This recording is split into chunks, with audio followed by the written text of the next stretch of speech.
Hey, what's going on? Will here, Flawless Exotic Creations, coming to you guys with another video. And today we're going to talk a little bit more about our standards of operation, how we do this in the vault.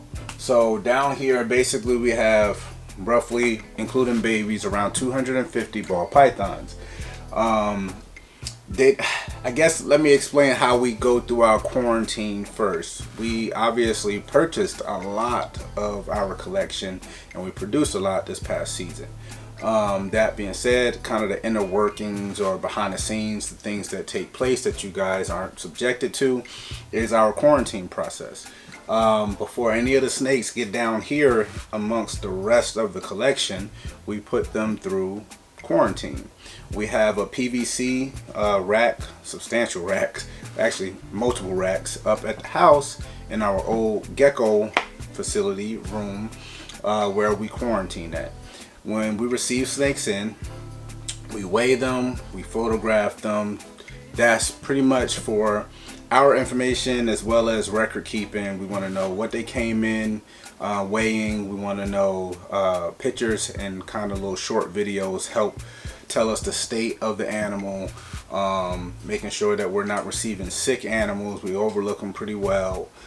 We oftentimes go back through our log, go through that rabbit hole or down that rabbit hole and check out all our crazy unboxings we've had over the past year or so. We quarantine them. After that process, we make sure we give them, we set them up on craft paper, which is same thing like paper towel, but we utilize craft paper, as well as water. We always make sure they're provided with water. The process that they go through up there, they kind of continue it down here a little bit too, because as soon as they come in, we make sure that we're not bringing mites into our system, into our collection, by spraying what's called reptile spray. Love this product. So it kills mites on reptiles. Hopefully, actually, I'll put it up on the screen. It comes in this bag, I guess, to help prevent or contain if it starts to leak. But we have like cases of this stuff, and I'll explain why. All right, so we have that pretty much set that up in a spray bottle. Actually, it's right here. We set it up in a spray bottle, and we label it mite spray. So we spray it. You don't have to dilute it, anything. You just literally pour it out of that bottle into a spray bottle. You spray it directly on the snake. You can spray it on the bedding. And normally what we do is literally we'll set the snake up and we'll spray him. Don't give him or her, don't give him any water or anything for at least the first 6 to 8 hours. We come back, we check on them, make sure that their bedding and their skin, everything is completely dry. And then we'll obviously offer water at that time. After they do that, we normally wait 7 days. 7 days, we'll pull the water and we'll spray again. We go through this process for 3 weeks. Every 7 days, we make sure that we're spraying the spray onto them. This is the quarantine process. Obviously, we're feeding every week, but they're, again, separate from this collection, going through that quarantine process. Once they make it down here, which is normally 45 days, quarantine process is going to be 45 days of observation. We feel that that's pretty much adequate to kind of figure out what's going on with your new additions, and then we bring them down here and we place them into the collection. Once they're down here, we have a few different things we go through. We'll stay on the spray for the moment, the mite spray. Our collection down here, whether we see mites or not, we don't see mites, great. We spray our collection once a month. So once a month, everything goes through. We actually have an employee, they come down, and we pull all the water bowls. And instead of doing a water swap, we pull all the water. We don't put water back in. We spray the entire collection with the reptile spray, and we pretty much leave it that way overnight. At that point, the next day we come down, we fill up fresh water for everybody, and we go through and we make sure everybody gets fresh water. Going a day or a night without water is not going to hurt these guys, especially when you're trying to ensure that they're not, carrying any mites in the collection. We do that once a month. like clockwork. We set it into the schedule, and that's a part of our standards of operations here. Now, there's a few, or actually just a couple different things we use when it comes to cleaning that we kind of live by coming from the crested geckos. We utilize F10 as a veterinarian cleaning and disinfectant. We get this little bottle goes a long way. Actually, I introduced this one as well. And then we also use chlorhexidine. We use both of these. We feel they both are adequate at their jobs. We don't like one over the other. We pretty much buy it in bulk. Whatever one we get the best price on, we tend to keep backfilling, backstocking, trying to make sure we don't run out of either. What do we use both of these for? Cleaning. So we add F10 or chlorhexidine into our washer machine when we're washing caps and feeding caps and everything for the geckos.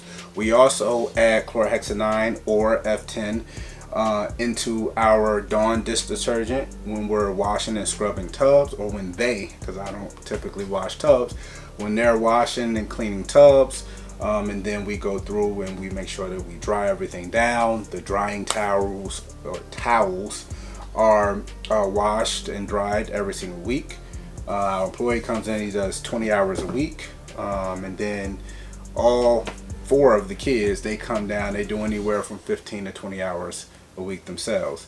That allows us not to have to scrub tubs, which is a blessing. That is what helps sterilizes and keep everything clean. We also have pump stations on both sides of the facility for hand sanitizer.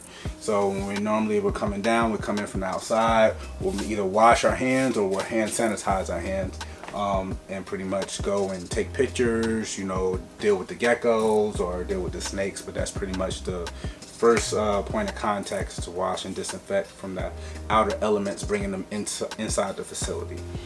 So actually, since it's that time, we'll actually bring you along and I'll show you what we actually do.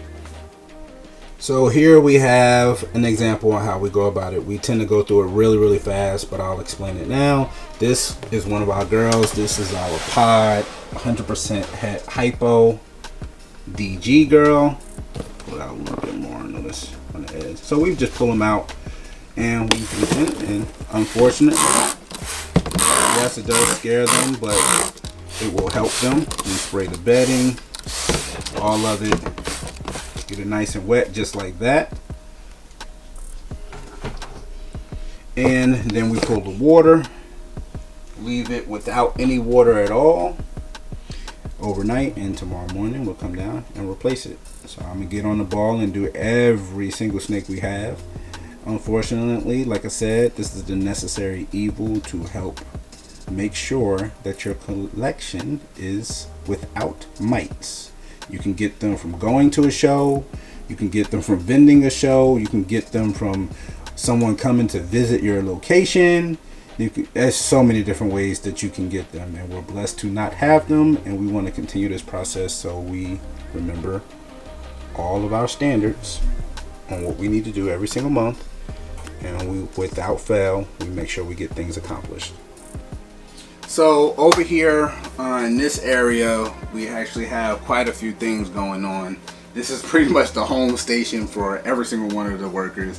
This is where they get nice and comfortable at as far as washing and scrubbing and drying tubs. We have a double slop sink here. It's plastic, installed when we first built the facility, ran water lines, and we have a great water system that I dug trenches for and created outside. It's been a blessing. That being said, we also have the washing machine here. This thing is an RV washing machine. We really don't utilize it for the ball pythons at all, but this enables us to not have to hand wash crested gecko caps, especially when we have over 2,500 crested geckos. So this makes pretty much probably 5 hours of work into 10 minutes. Because where we would normally, put them in, let them soak, then go through and hand wash them and then rinse them, we literally, while they're dirty, everything, we don't soak them, anything. We dump them into there, wash them. Then after finished washing, we come back and we restart the washer and we add F10 and dish soap as well in the second time around, and wash them a second time. And then after that, literally the machine did everything. It rinsed them, everything. We just take them out and get ready to feed again. Anyway, but that's the Crested Geckos washing machine. We have the Will Banks incubator, and then next to that we have the huge XL hot box where all the action takes place. So here we have the sink, which is extremely useful. It's pretty much always on. We probably need to cut the water off at times, but we leave it on so you can just walk up and just spray. We have the hose and nozzle, nothing leaks, knock on wood. And we installed the hot water, tankless hot water heater here, and we love it. So we have hot water on demand pretty much as long as we need it. The washing machine uses it. We use it here when we're hand washing as well, when we're soaking. It's amazing. Then we have the granite countertop, which was a nice addition. It was just a personal preference, and we got it really, really cheap when we were building the facility. Up there, it's kind of cluttered at the moment. We have our blender where we blend our huge amounts of blenders full of Crested Gecko food. But also up there we have tackle boxes for eggs and things like that, and a bunch of sheds that we're getting ready to send out. We even got some sheds over here that we're getting ready to send out. Test your sheds. Gray Rider Reptiles. Hit Charlie up. Check out that discount code as well. But here, this is pretty much where they wash, they dry everything. This is where we dump all the water, where we fill all the water. We have carts that we'll fill the water, stack all the water up on, and we'll come roll them through the facility and pretty much do our water swaps, or like we're doing now when we're going through and spraying, doing our mite preventative spray, because we don't have any, but doing our mite preventative spray, and we roll through with the cart and pretty much give everybody fresh water. So hopefully you guys really enjoyed all of that. You know, I know it's kind of boring, but again, it's just kind of the operations, the logistics, our standards on how we do things. We wanted to explain things to you and be completely transparent. So maybe if you're thinking about how to do things for yourself and you want to imply some, you know, implement some of what we do, it'll be awesome. Comment down below other things you would like to see or hear us talk about. And we really appreciate you watching.